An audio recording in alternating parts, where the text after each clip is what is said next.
Non ce l'ha fatta Morena Mazzocca, cinquantenne di Resana, travolta lunedì da un'auto guidata da una 39enne mentre stava passeggiando lungo via Giotto a Castelfranco. Giorni di agonia in cui le speranze di salvezza sono sempre rimaste appese a un filo.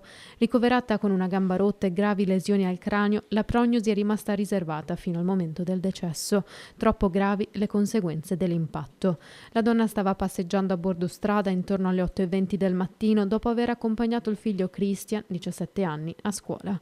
Solo mezz'ora separava quell'impegno dall'inizio del suo lavoro, un momento che Morena si prendeva per fare un po' di attività fisica, consigliata dai medici dopo che l'anno scorso aveva avuto un intervento alla schiena.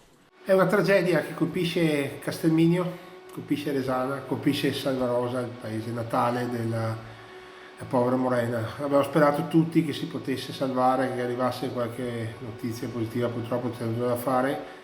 Morena lavorava alla cooperativa L'Incontro di Castelfranco Veneto, che la vedeva impegnata come impiegata in uno studio medico. L'ennesima tragedia probabilmente data da chissà cosa, dalla distrazione, dalla fretta. Invece dobbiamo capire che prima viene la vita, poi viene le altre distrazioni che ci possono essere, quindi le condoglianze alla famiglia, all'usato, al figlio Cristian, al marito Massimo e a tutta la famiglia. La data dei funerali sarà fissata nei prossimi giorni, intanto l'auto della 39enne è stata posta sotto sequestro. La donna è ora indagata per omicidio stradale.